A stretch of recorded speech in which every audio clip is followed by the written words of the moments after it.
chez vous en ces lendemains de Eid, dont les effluves, mais surtout les échos nous parviennent encore. Justement, en parlant d'échos, nous allons nous intéresser ce soir à la biographie de l'une des figures les plus immenses du Sha'bi. J'ai l'immense plaisir de recevoir M. Saïd Saad. M. Saad, bonsoir. Bonsoir monsieur, et c'est très gentil de m'inviter dans cette émission culturelle. Je suis vraiment ravi d'être parmi vous. C'est un honneur et un plaisir. Au Dardarak, M. Saad, vous êtes ancien journaliste, écrivain, Oui. auteur de plusieurs romans, Parfum d'une femme perdue, Les tranchées de l'imposture. J'ai eu l'immense plaisir de vous recevoir pour Les rescapés de Pula, qui dénonçait le miroir aux alouettes, Oui. qui est l'immigration clandestine. Puis, j'ai eu l'immense plaisir aussi de vous recevoir pour La gloire des vaincus, qui rendait un hommage aux insurgés. De 1871. Et ce soir, nous allons nous intéresser à Amar Zahi, une légende de renouveau de la chanson Sha'bi. Ça, c'est une biographie. C'est la première fois que je fais cette biographie. C'est un genre d'exercice tout à fait différent du roman. Il n'y a pas de place à l'imagination comme dans le roman, mais c'est la rigueur et les témoignages avec leur précision qui fait qu'une biographie est réussie. C'est selon la valeur, la qualité des témoignages. L'ouvrage est préfacé justement par Lounis Aïta Oudia, un des amis du défunt Amar Zahi. Un des amis d'enfance, oui, de Zahi. C'est justement, dites-nous en plus, s'il vous plaît, sur la genèse de cet ouvrage et qu'est-ce qui a motivé ce changement de registre pour le romancier que vous êtes. Eh bien, l'idée est partie d'une conversation dans un café d'Alger. Pourquoi ne pas écrire sur Zahi? Alors j'ai eu cette réflexion, j'ai dit, mais je ne connais pas bien la personne. On m'a dit, vous aurez toute la matière, M. Saad, vous aurez toute la matière, ses amis sont là, ses fans, vous avez des témoins directs de son enfance. Et j'ai relevé le défi. Avec ces encouragements, je me suis mis donc à écrire petit à petit, pierre par pierre. Et ça m'a pris 2 ans de recherche sur cet homme parce qu'il était difficile à cerner. Amar Zahi était un homme mystique, entouré de mystères. Et il a fallu, avec ses témoignages, replonger dans son enfance, dans sa jeunesse, dans son lieu de naissance aussi. D'ailleurs, vous vous êtes rendu à son village natal. Oui, on s'est rendu avec M. Aoudia, c'est Iril Bouamès, c'est dans la commune d'Iboudraren, près de Ain el-Hammam, c'est là qu'on a vu sa maison natale. On a eu la chance de rencontrer quelques personnes très âgées qui se rappellent de lui lorsqu'il était enfant, écolier. On a été vraiment choqués, très émus par ces rencontres. Ce sont probablement les derniers témoins qui l'ont vu avec son cartable d'écolier. On nous a montré l'endroit où il s'asseyait, pas très loin de sa maison. Et au lieu d'aller jouer avec ses camarades au ballon, Amar Zahi, à l'époque n'était pas Zahi, Aït Zahi, oui. Aït Zahi, de son vrai nom, Aït Zahi. Le petit Amar, après le goûter, donc après la rentrée de l'école, il se mettait dans une place derrière la maison et il regardait un tableau magnifique. C'était une beauté de l'Algérie dans toute son expression. Une prairie avec au fond le Djurdjura, la verdure des arbres, c'était très beau. Et c'est là déjà, à son âge, il s'inspirait de cette nature. C'était un rêveur un petit peu. Et c'est un rapport avec la nature qu'il ne l'a jamais quitté. Qu'il ne l'a jamais quitté. Et beaucoup plus tard, lorsqu'il est devenu adulte, avant d'être connu bien sûr dans le Sha'bi, il adorait une chanson qui s'appelait « La verte prairie » de mon enfance, je crois. C'est les compagnons de la chanson. Et il y avait un rapport direct entre ce tableau idyllique qu'il voyait en Kabylie et la verte prairie, donc cette chanson chantée par les compagnons de la chanson. C'était déjà dès l'enfance, il se démarquait des autres. Un enfant timide au début, seul, il aimait la solitude. Et puis il y a eu le déchirement que tout le monde sait, ses parents se sont séparés. Son grand-père maternel donc, les a ramenés à Alger, donc à la Rampe-Vallée. Ils se sont installés là et c'est là que Amar Zahi a ouvert les yeux sur un autre monde. C'était la rampe, donc Louni Arzri. Un autre monde, c'est Alger, c'est la Basse-Casbah. C'est aussi l'amitié, parce que vous avez mentionné oui. en début d'ouvrage le rapport avec la nature, très précoce. Oui. puis il y a l'impact que les différentes amitiés vont avoir sur Ammar Zahi, notamment celle de Boualem Bellemou. Voilà, merci. Merci, c'est très important. On ne peut pas parler de Zahi, jeune Zahi, sans parler de Boualem Bellemou. C'est comme si on parlait du déclenchement de la Révolution sans évoquer le CRUA. Or, c'est le CRUA qui est la matrice du FLN. C'est Boualem Bellemou qui était donc dans l'immeuble voisin. Ammar Zahi habitait au 19, Bellemou habitait au 21. Il y a eu une amitié extraordinaire et c'est Bellemou qui était donc un artiste qui jouait des instruments de façon remarquable.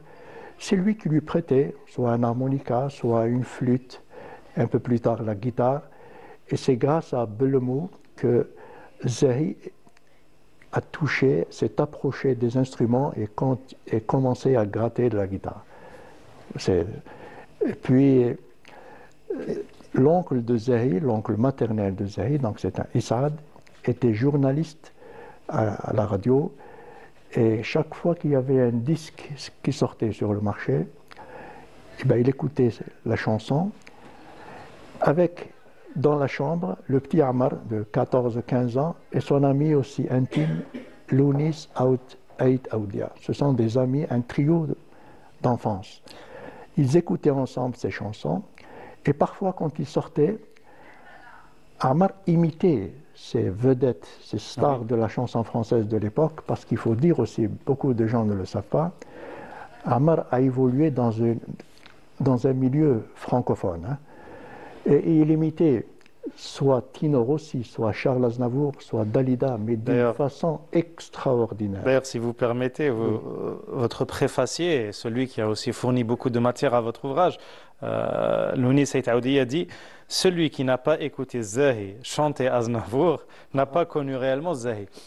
Et si vous permettez, en lisant votre ouvrage, on découvre Ammar Zahi, tout le monde connaît Ammar Zahi comme étant réservé, comme étant timide. Oui.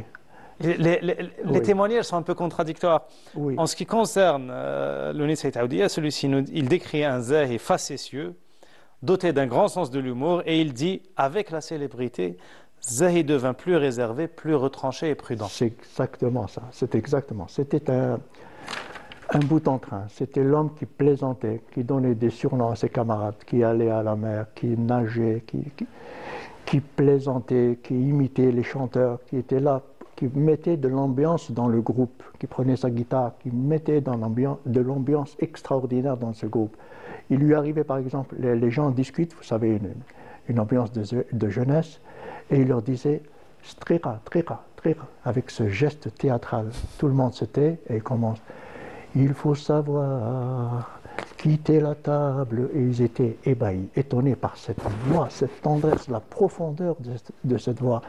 Avec le temps, c'est vrai, avec le temps, il est devenu plus réservé. Je vais vous dire pourquoi. Eh bien, tout simplement parce qu'il n'aimait pas la célébrité. La célébrité lui faisait un peu peur. Il commençait à... Lui pesait. Il ne pouvait pas se déplacer, aller au marché, par exemple, faire ses courses tranquillement. Les gens l'abordaient. Les gens prenaient des photos avec lui, avec un chapeau, par exemple, du Mouloudia ou de l'Isma. Les gens venaient vers lui et il n'était pas tranquille. Donc, il était un peu plus réservé à l'âge adulte. Et vous nous dites dans l'ouvrage qu'au départ, il montrait peu d'intérêt au Cha'bi, qu'il jugeait trop figé. Oui, et il y a eu un dialogue entre lui et Aoudia. Pourquoi tu ne chantes pas Cha'bi? Et Zahi Ammar, le jeune, qui avait 17-18 ans, lui dit, c'est toujours la même rengaine, c'est toujours le même rythme. Or, les musiques dans le monde, elles évoluent. La musique évolue, la jeunesse évolue, on a envie d'écouter autre chose. Aoudia a dit d'accord, d'accord. Le lendemain, Aoudia est passé par le chemin, à l'avenue Hadi, et Ammar l'appelle. Viens, viens, viens. Oh non, je suis pressé, je dois... Non, viens, une minute. À propos du Cha'bi. Alors Aoudia dit, ça y est, on a parlé, Cha'bi, ça y est, tu m'as dit ton avis. Non, attends. Hier, j'ai entendu une très belle chanson, Cha'bi. Boujmal Anghis. C'était la chanson El Kawi de Boujmal Anghis. C'est Boujmal Anghis qui a happé, tiré Zahi vers le Chabi. Là, ça lui a plu énormément. Ça, c'est le début des années 60. Si bien qu'il commence à l'imiter d'ailleurs. Il commence d'ailleurs à l'imiter. Et il découvre la guitare grâce à Boualem Bellemou. Oui. Pourquoi? Parce que Boualem Bellemou était d'une famille quand même aisée. Son père était... Relativement. Oui, par rapport au niveau de la société en général. Et un été, il a envoyé donc Boualem Bellemou en colonie en France pour 21 jours. Et à son retour, il a ramené une guitare neuve. Une guitare neuve. Et tombée dans les mains de Zahi, cette guitare était magique. On entendait cette guitare chanter, parce qu'il maîtrisait déjà l'art de la guitare. Et Amar Zahi n'a jamais fait le solfège, il n'a jamais fait le conservatoire. Il a appris dans une impasse au bas de son immeuble qui s'appelle l'impasse Chabiba. Il y avait une marche d'escalier, c'était là qu'ils se regroupaient et ils jouaient de la guitare. Et c'est Bellemou qui lui a donné les premières leçons de guitare. Pendant des heures et des heures. Vous dites de 14 à 20 heures. Oui. À tel point qu'en été, au lieu d'aller à la plage avec eux, comme d'habitude, il retournait de la vigie le soir, 19h, 20h, il est toujours là avec sa guitare. Il était d'une ténacité hors pair. Les doigts étaient rouges, les bouts de doigts étaient rouges par les accords, et il apprenait, et il apprenait, et il apprenait, jusqu'à en faire. Aoudia, c'était le témoin donc de cette enfance. La guitare, on dirait qu'elle chantait. Il la maîtrisait parfaitement. Ceci dit, il a fait quelques mois de cours, apprentissage à la rue Charas, qui est maintenant la rue Hamani, chez une Française à l'époque, c'était avant 1962. Ça devait durer une année, mais il est sorti au bout de 6 mois. Pourquoi? Tout simplement parce qu'accidentellement, il a écrasé son chat. Non, elle était très en colère. Elle était très en colère. Il a juré de ne plus retourner. Rue Charas, il a pris 6 mois, mais ça lui a été très très bénéfique. Sinon, c'est l'impasse Chabiba. C'était son conservatoire à ciel ouvert. Et il commence à se faire connaître sous le nom de Amar Ronvali. Parce que je connais Amar. C'était le repère. Amar Ronvali. 1965, festival de la chanson Chabi. Ça se déroule à la salle. J'ai oublié son nom. Oui, Pierre Borde, qui est sous le palais du gouvernement de Saint-Michel. Et là, le jury était présidé par le Hajj Mohamed Lanqa. Il y avait Skandrani, toute une panoplie de jeunes. Je parlais de Salih Ben Khaldouni. C'était un festival qui se tenait juste une année après le festival de la chanson andalouse. La chanson Chabi, c'était en 1965 à Ibn Khaldoun. Amar Zahi a eu le premier prix haut la main. C'était extraordinaire. Hein. Il a été applaudi, mais alors les gens étaient... Et toute la basse Kasbah était contente de cette première concentration. Shkoun Amar Ronvali. Il est détecté. Donc, j'ai oublié de vous dire que la première soirée animée, sa première soirée, le Houmantao, 5 rue Papin. C'est derrière son immeuble, c'est des escaliers. Nous sommes en septembre 1963, chez un certain monsieur Laradi. C'est une soirée entre pas beaucoup de gens, c'est le Houma. Mais il se trouve que dans l'assistance, il y avait un monsieur qui s'appelait Mustafa Taouch. Mustafa Taouch, c'est l'équivalent aujourd'hui des détecteurs de talent dans le milieu footballistique, par exemple. Même musical aussi. Même musical. Détecteur de talent, ça se dit. Le lendemain, au Café Haouchin, il faut parler du lieu aussi. Le Café Haouchin, c'est là que gravitait toute la panoplie, tout le gotha de l'art. Les grands chanteurs, les maîtres, les musiciens se réunissaient. Qahwat Ami Saïd Haouchin, Allah yarhamou, qui s'appelait le Café L'Étoile. Il lui dit, j'ai assisté à ce que tu as fait hier, c'est pas mal. C'est pas mal. تخرج منك حاجة. Et comme il était timide, il dit, Ammi Mustafa, voilà, juste... non, non, non, Khalou, je vais te prendre en charge. Est-ce que je peux te voir ici demain à 10 heures? Rendez-vous pris. Le lendemain à 10 heures, Mustafa Taouch arrive avec un maître, un expert du Chabi. C'était un monument, Mohamed Qabaili. Le jeune de Hadrat al-Khalé. Il lui donne ses dettes pour le mettre à l'épreuve. Et c'est parti. Pourquoi? Parce que la matière brute existait, c'est comme un diamant. Mais il fallait travailler cette matière. C'était le brut. 4 artistes se sont occupés de lui. 4. Mohamed Qabaili, Cheikh Lahloula, Qaddour Bashtobji, il a travaillé avec lui pendant 19 ans. D'ailleurs, plus tard, Amar Zahid dira Qaddour Bashtobji est Cheikh Diali. C'est lui qui a resté le plus longtemps avec lui. C'est un autre Zahid, parce qu'il est travaillé, il est conseillé, il est j'allais dire nettoyé, mais c'est comme un diamant, c'est toujours... Et puis en 1969, rencontre avec un immense talent de média, Mahboubati. Oui. Alors là, c'est... Il va avoir un immense impact.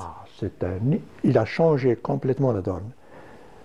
Il y a eu d'abord de 1962 jusqu'à 1969, excellent, avec l'enregistrement des premiers 33 tours et des premiers tours, les 45 tours. 69, c'est l'apothéose. D'ailleurs, avec la rencontre de Mahboubati, c'est un autre envol. Notamment une chanson extraordinaire, Shema, Adik Shema. Dans toutes les grandes salles d'Alger, toutes les grandes salles, les galeries algériennes, dans toutes les souks al-Fallah, la foire internationale, la Safex, c'était Zahi. C'était Zahi. Les gens s'arrêtaient sous les haut-parleurs et rentraient dans les grands magasins, dans les salles, juste pour écouter Amar Zahi, qui ne s'est pas produit beaucoup en dehors d'Alger. Hein. Très peu de villes, par exemple. Il a animé des fêtes à Bidjaya, par exemple, à Tizi Ouzou, à Délis, à Mostaganem, à Annaba. Mais c'est tout. C'était très... Circonscrit, oui. Oui, c'était circonscrit parce que pour lui, ce n'était pas l'argent qui comptait. Pour lui, c'était l'art pour l'art. Au point d'ailleurs qu'il va refuser de se produire, systématiquement refuser de se produire à l'étranger. Alors qu'il a eu des propositions avec des chèques à blanc pour l'Olympia. Venez, vous serez hébergé, c'est moi qui prends en charge. Voilà votre chèque. Non, non.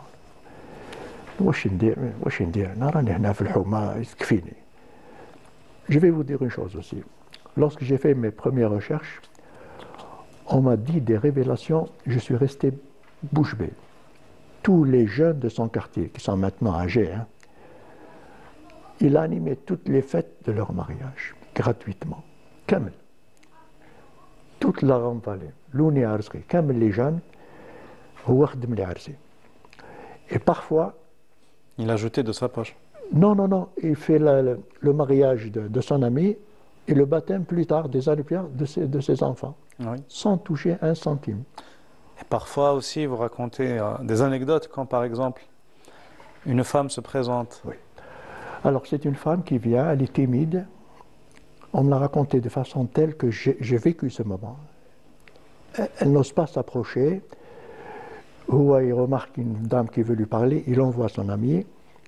شوف واش تحب هذيك قالت له لا يقدر يخدم لي عرس بالجمعه اي فاشي زاهي يا عمر هذيك المراه قالت لك الجمعه راني محكوم ce sera samedi je pourrai samedi parce que vendredi je suis pris. Elle s'approche de lui. Mais je dois faire très attention au budget. Je ne sais pas comment. قال لها او باباه. Son père a été assassiné. C'était un policier qui a été assassiné donc dans la décennie noire. Et il lui dit donnez-moi votre adresse et c'est tout. Et envoyez-moi un garçon plus âgé pour moi. Un garçon vient de 12 ans, il lui donne un paquet de café, vide, emballage, avec à l'époque, je dis bien à l'époque, 10 millions de centimes emballés dans un paquet de café. Le jour du mariage, le jour du baptême, pardon, tout était gratuit. Il a fait la fête gratuitement à la rue Harishad, ex-rue Mogador. Il a ramené un mouton de sa part et l'argent de Teusa. C'était une fête, il y avait beaucoup de monde. Tout l'argent de Teusa a été donné par lui-même.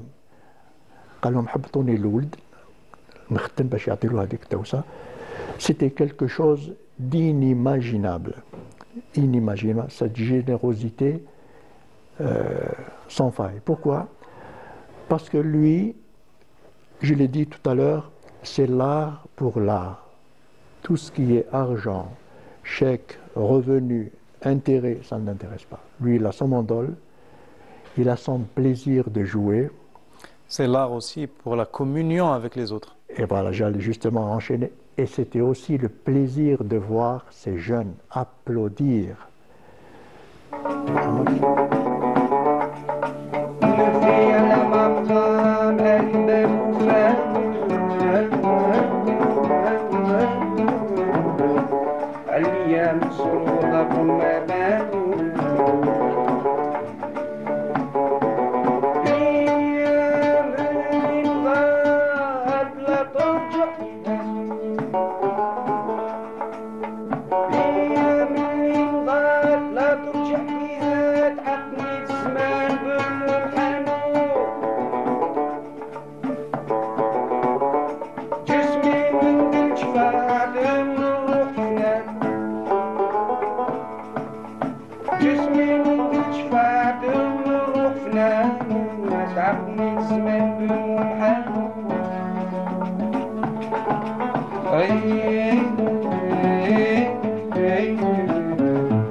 Amar Zahi avait un don, comme l'a dit hier un de ses amis, c'était un chanteur du peuple. Alors j'ai dit, qu'est-ce que c'est un chanteur du peuple? Allez, un chanteur du peuple, c'est le symbole du peuple. C'est encore plus élevé, plus haut qu'un chanteur populaire. Un chanteur du peuple, c'est en lui que le peuple se reconnaît. C'est un symbole. C'est comme, quand on revient à la Révolution, l'Arbi ibn Mahdi, c'est le symbole de la Révolution. On se reconnaît en lui, surtout sa phrase célèbre, « Jetez la Révolution dans la rue, elle sera reprise par le peuple ». C'est inoubliable. Le peuple a la chair de poule quand il entend ça. Le peuple, quand il entend Zahi chanter, on a l'impression qu'il s'adresse à son peuple avec des langages imagés.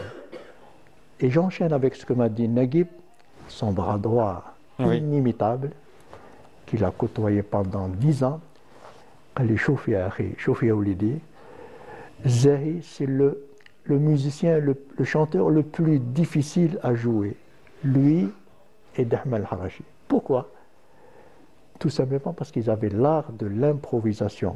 On est en train de suivre un chemin et tout à coup, on sort. Et nous, les musiciens, on perd un peu le fil. pédale, on perd le fil. C'est difficile à suivre. Et il avait un langage imagé. Des fois, il avait la larme aux yeux quand il chante Un Aghrib Brani. Quand j'étais à côté de lui, je sentais qu'il parlait de lui-même. Et les gens étaient très touchés par ces images. Quand dans ses propos, on voit des images, on voit des charrettes, on voit des rois, on voit la beauté de la vie, elle était imagée dans les propos, dans le chant, dans le qsidat de Zahi. Et c'était sa force, justement, parce que c'était l'idole de la jeunesse. Zahi, c'est la jeunesse qui le porte. Alors justement, selon Naguib, son bras droit, oui. Jusqu'en 1980, pour lui, il y a 3 Zahi. Voilà. Il y a celui de 63 à 73, c'est le jeune émule de l'Anqis. Avec le physique, déjà, il est très particulier. Voilà, il y a de 73 à 80, c'est la période de la maîtrise et de la maturité. C'est l'apothéose. Et puis à partir de 2000, ça va être la période de la spiritualité et de l'attention accrue portée au texte. Et la fascination pour le Maghraoui aussi. Qu'on appelle le Jid.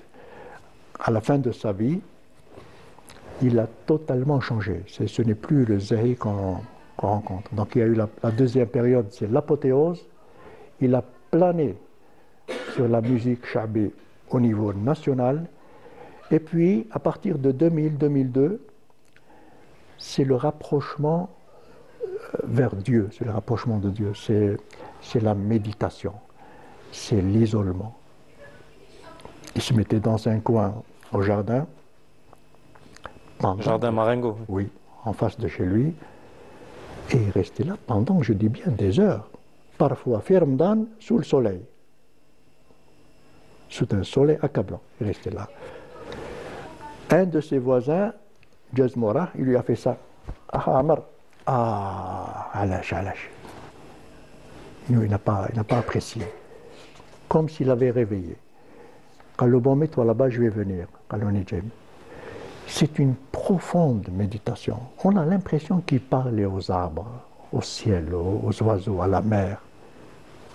Un autre témoignage de Mustafa, qui habite à Bebloued, Bouzekzi, c'est un ami. Pendant 1 heure, au Zahi, au bord de la mer, les pieds dans l'eau. On a relevé donc les pans de notre pantalon. Et on regarde la mer. Je n'ai pas voulu le déranger. 1 heure, allez, je dis bien 1 heure. À la fin, il me dit Ayro. Il respirait l'urode. Il respirait cette nature. Et cette nature, ce calme, cette beauté du ciel, il l'interprétait dans les textes après. C'est comme s'il assimilait des choses, des images, qu'il reproduit plus tard dans sa musique. C'est quelque chose d'inné, on ne peut pas l'imiter, c'est quelque chose de divin chez lui. Il avait un don de l'improvisation. Et lorsqu'il était jeune aussi, il aimait beaucoup la musique classique. Il écoutait beaucoup la musique classique. Beethoven, Mozart, il s'inspirait. Il aimait la musique hindoue. Il a vu un film avec Lounis Aoutaoudia, c'est un film hindou, ça s'appelle The Mother's Land.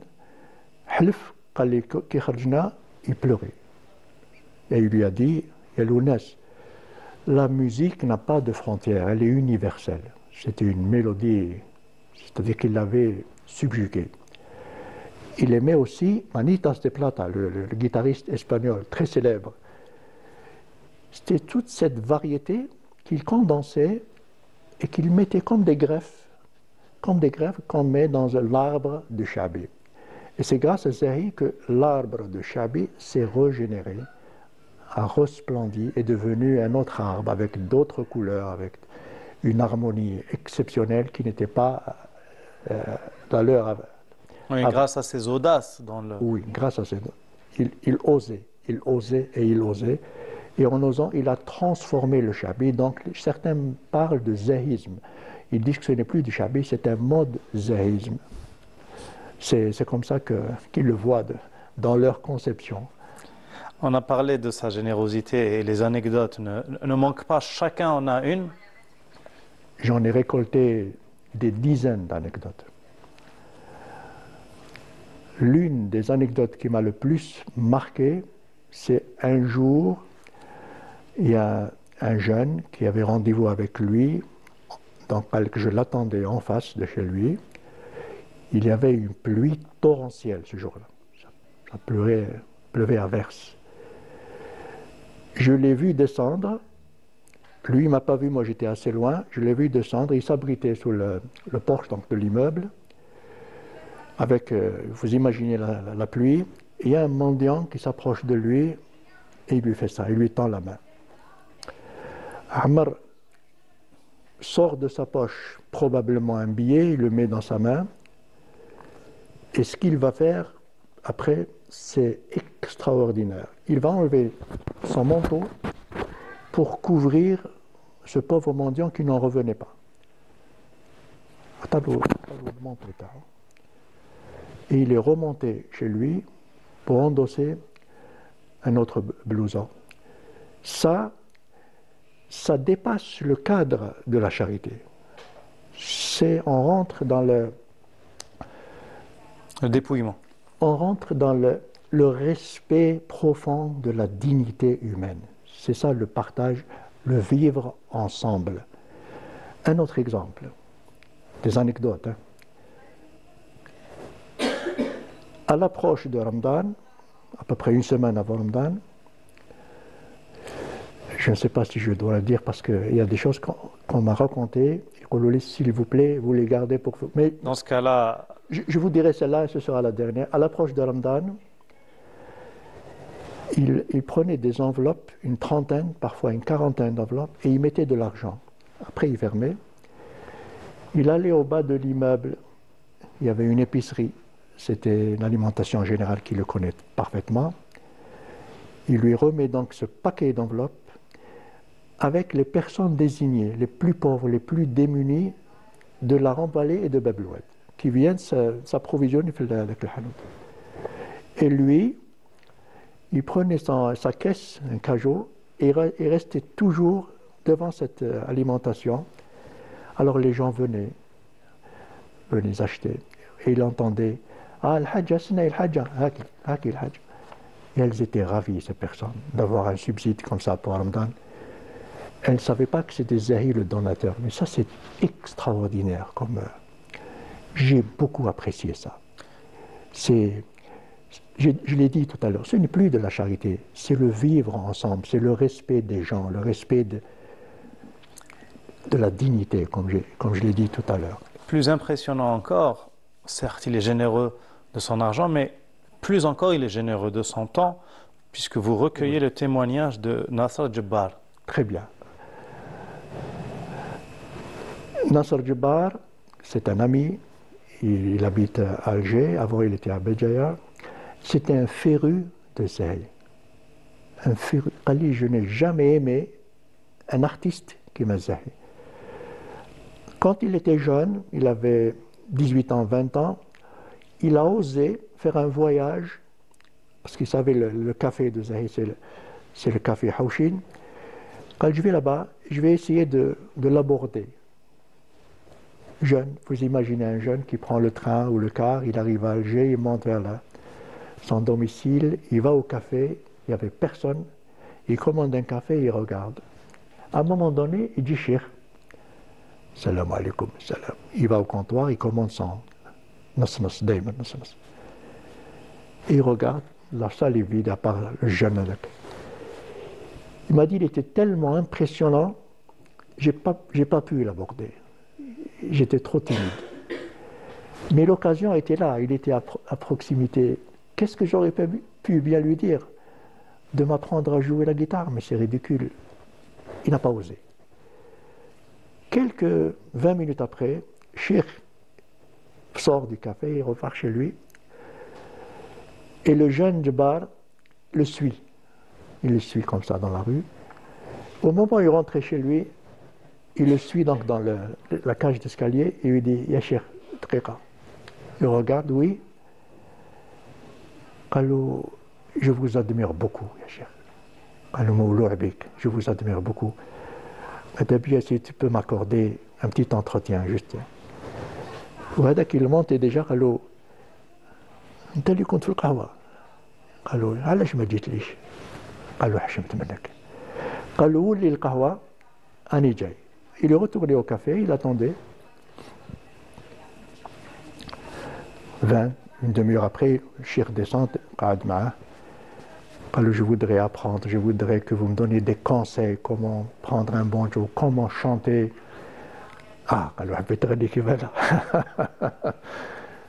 il était très timide قالوا voilà en quelque sorte قالوا vous prenez ceci vous prenez cela il faut acheter ça il faut acheter ça essayez de travailler la voix essayez de faire d'inspirer la respiration et il lui a fait des rendez-vous hebdomadaires il venait chaque fois. Comme il était assidu avec l'élève, un jour il lui a dit « Bon, c'est pas la peine de venir, c'est trop pour vous, avec le chemin, avec tous les trucs de la vie, des voyages.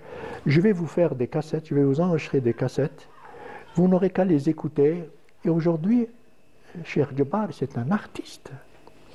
C'est un artiste. Il a participé ferme dans les fêtes au festival de la chanson Chabi de Béjaïa et il a eu vraiment un succès phénoménal grâce justement à son maître. C'est pour vous dire cette attention particulière qu'il adressait aux jeunes, les jeunes talents. Voilà. Mais justement, quand on lit ce témoignage-là, on se dit que ce soit les entretiens oraux ou que ce soit ces cassettes que Ammar Zahi a enregistrées pour Nassar Djebar, voilà des documents précieux qu'il faudrait retranscrire avant qu'ils soient perdus. Oui. Et peut-être qu'il faudrait un fonds Ammar Zahi justement pour collecter tout. Exactement. C'est une très très bonne question. Et là, je vais vous parler d'une chose, c'est que pendant toute sa vie, il n'y a pas eu beaucoup d'enregistrements enregistrés. Les soirées n'ont pas été enregistrées, sauf ceux qui le faisaient à titre personnel. Oui. Oui, oui.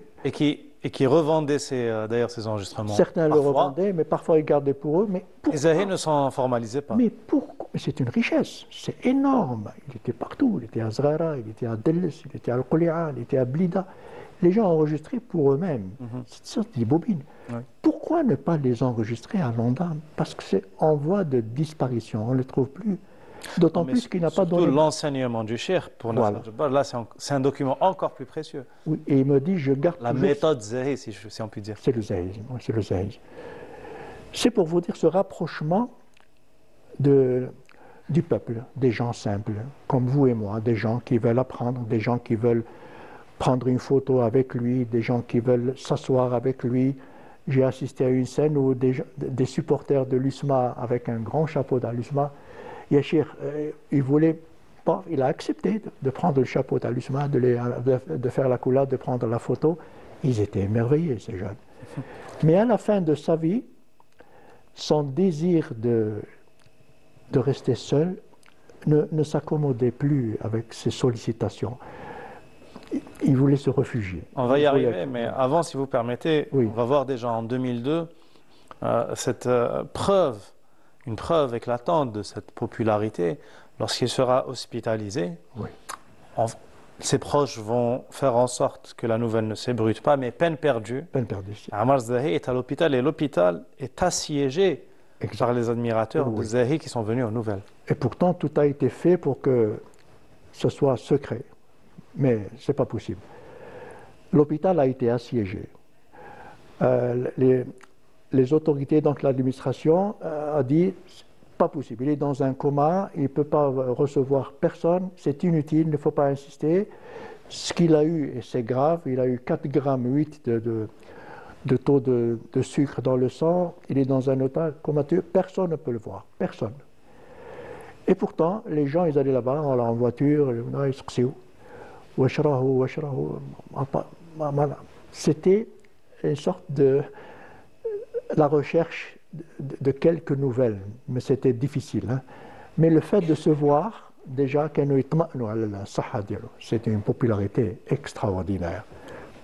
Une popularité, d'ailleurs, cette popularité va se voir plus tard, en 2016, avec ses funérailles qui ont été des funérailles jamais vues dans aucune ville d'Algérie. On va y arriver en poursuivant. Parce que 2002, c'était le premier AVC. Oui. Il a perdu donc les trois doigts de sa main droite. Vous savez ce que c'est, les doigts de la main droite pour un musicien, c'est comme un boxeur avec un poignet brisé. Oui. Je ne peux pas. Alors, il a eu droit à la rééducation avec des boules, avec de la pâte à modeler, bchouya, bchouya. Il a récupéré 2 doigts, mais le dernier, celui-là, il a perdu définitivement. D'ailleurs, il est mort avec un doigt paralysé. Première attaque 2002. Et il revient doucement.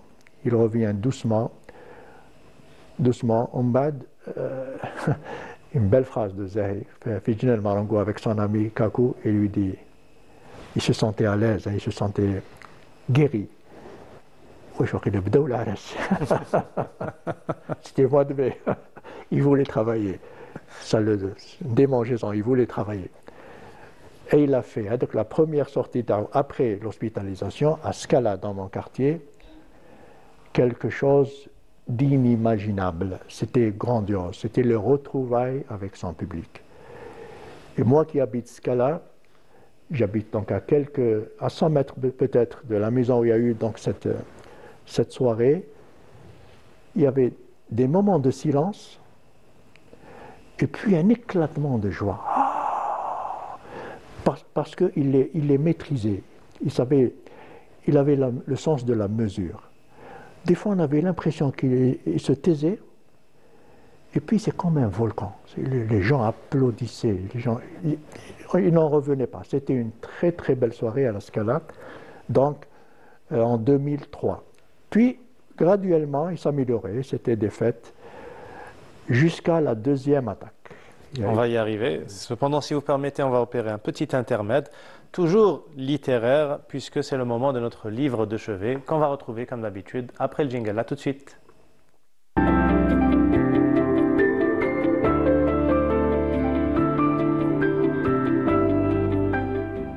Jean-Paul Sartre, qui a pris fait et cause pour la révolution algérienne, a écrit plusieurs textes et plusieurs préfaces pour des ouvrages révolutionnaires. Ces préfaces ont été réunies dans un ouvrage intitulé « Position anticolonialiste ». Et parmi ces préfaces, il y a celle qu'il a écrite pour Portrait du colonisé d'Albert Memmi. Écoutons donc Jean-Paul Sartre qui nous dit « L'ouvrage établit quelques vérités fortes, c'est-à-dire l'ouvrage de Memmi, Portrait du colonisé. D'abord qu'il n'y a ni bon ni mauvais colons, il y a des colonialistes. Parmi eux, quelques-uns refusent leur réalité objective. Entraînés par l'appareil colonial, ils font tous les jours, en fait, ce qu'ils condamnent en rêve. Et chacun de leurs actes contribue à maintenir l'oppression. Ils ne changeront rien, ne serviront à personne et trouveront leur confort moral dans le malaise. Voilà tout. Les autres, c'est le plus grand nombre, commencent ou finissent par s'accepter. Memmi a remarquablement décrit la suite des démarches qui les conduit à l'auto-absolution. Le conservatisme engendre la sélection des médiocres. Comment peut-elle fonder ses privilèges, cette élite d'usurpateurs conscients de leur médiocrité? On pense à Ben Gvir, on pense à Smotrich, on pense à tout ce bataillon de sionazis.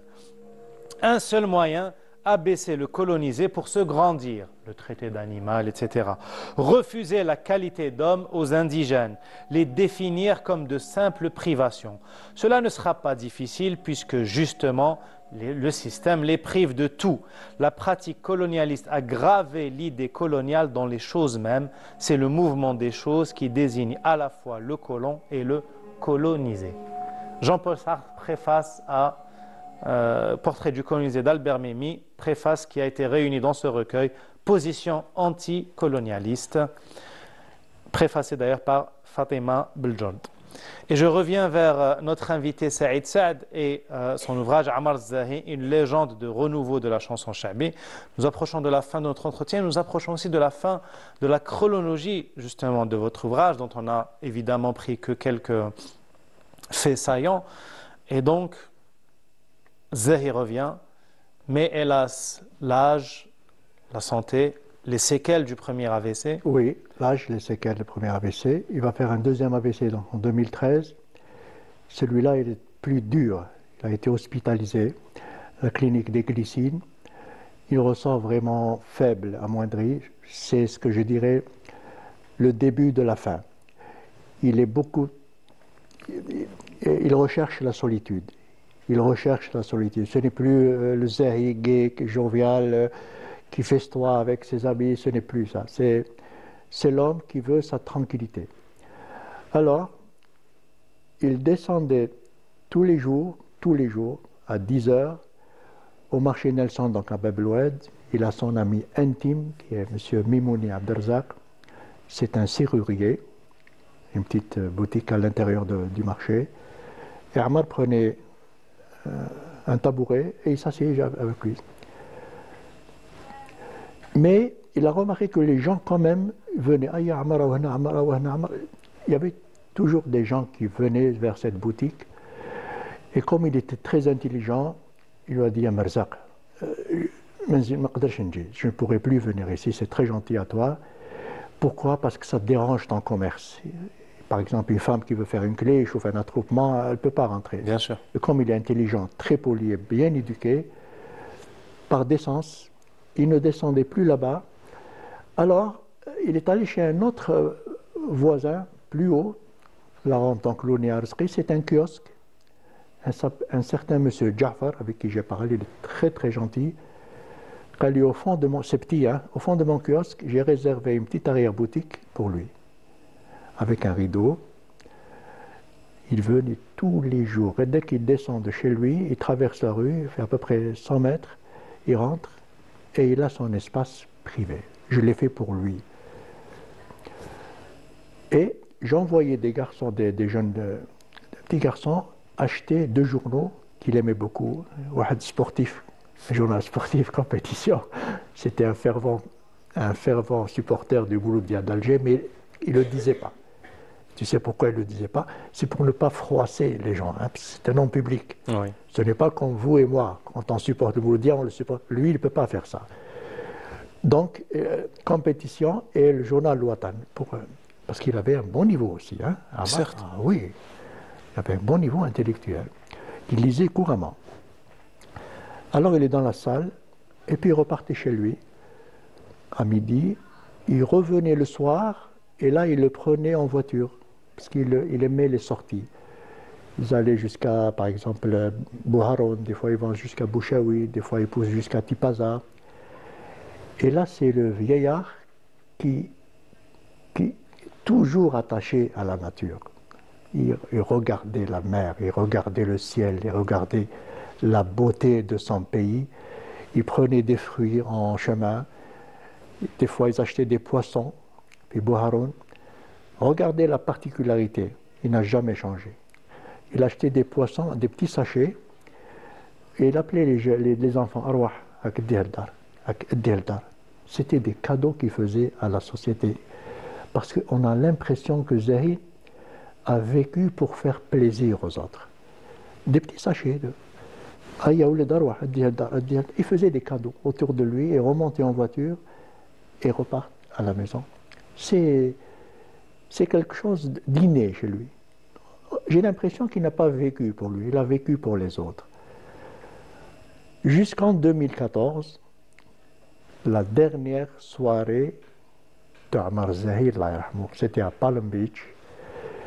Comme c'était un ami intime qui devait donc marier son fils, il ne pouvait pas refuser, parce qu'il était fatigué. Quand même, les gens sont venus. On est dans une salle à Palm Beach, donc on est en face de la mer. Il commence à jouer. Puis c'est étrange, ce n'est plus sa voix. Il était tellement fatigué que les gens dans la salle se regardaient. Ce n'est plus lui. Lui-même avait un peu prévu le coup puisqu'il avait... Il a essayé. Pourquoi il a essayé? Parce qu'il ne voulait pas refuser à son ami d'enfance. Il a essayé. Mais il était déjà, dès le début, il était soulagé de trouver un remplaçant dans la salle. Voilà. Et puis, Rifda Lula, dans la première partie, il s'arrête. Il trouve un remplaçant et il demande à être accompagné à la maison. C'était la dernière fois qu'on le voyait en public.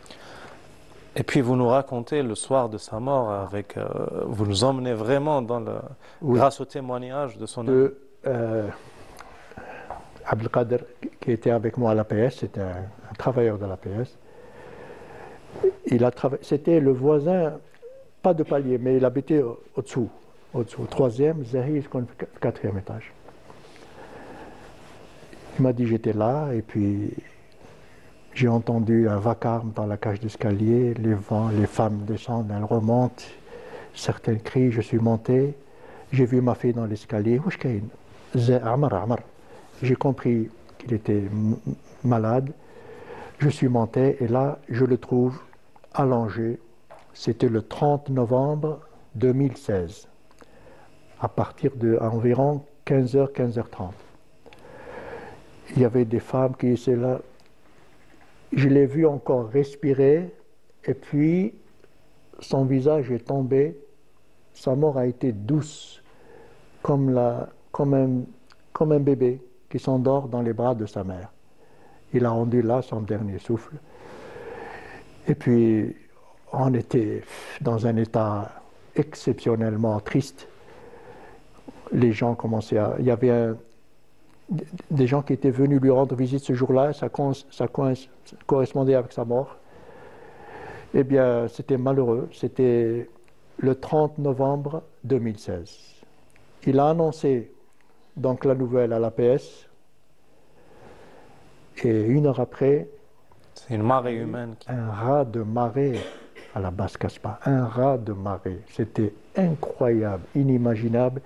Il a fallu d'abord un renfort de police. Les routes étaient bloquées. Alger était méconnaissable. Les femmes au balcon, les gens criaient, les gens pleuraient. Ça venait de partout. De Boulorine, ça venait de Harrach, ça venait de Baraqi, de partout. Toute la Casbah était là. Ils voulaient monter le voir, mais c'était impossible. C'est des milliers. Les femmes étaient au jardin, Marango. On les a réunies là-bas. Elles voulaient monter. Quelques-unes sont montées, mais c'était inimaginable. Pourquoi? Parce que le peuple ne se trompe pas. Cet homme était un homme exceptionnel. C'était un homme exceptionnel. Et quand un peuple dit « cet homme est exceptionnel », ça veut dire qu'il est réellement exceptionnel. Et la meilleure preuve de l'amour de Zahi, c'était dans ses funérailles indescriptibles. Le lendemain, donc, 1er décembre, de chez lui jusqu'à Bab Jdid. On ne peut plus marcher. Le drapeau, les youyous, les zrarites. Et pourtant, c'est un orphelin. Et pourtant, quand il est venu à Alger, il n'avait personne. Comment se fait-il qu'il y a eu cette aura? C'est sa générosité. C'était un homme exceptionnel. Voilà. En tout cas, c'est un personnage exceptionnel auquel vous rendez magnifiquement hommage à travers cette biographie. Ammar Zahi, une légende de renouveau de la chanson Chabi. Saïd, merci beaucoup. Je vous en prie. Ça fait un immense plaisir de vous avoir reçu après celui de vous avoir lu. Et puis, les meilleurs pour la fin. Merci à vous, chers amis. Je ne vous recommanderai pas suffisamment la lecture de cette très belle biographie sur un fond de musique, justement, d'Ammar Zahi. Je vous souhaite une excellente soirée. Je vous dis à très bientôt. رايقة وظريفة مسرارة الحروف أديبة صايلة بالطبع المأدوب حاجبة ما ترضى يبعيب ربنا يحظيك ويرعى بهاك يا لوجيبة ياللي في وجيك المرغوب زورني ضد في كل رقيب ياللي خليتي ذاتي من هواك تعيبة صرت بيك محير متعوب ما بقى لي في الحي حبيب كان ضل نشوف سواق الغرام كل مصيب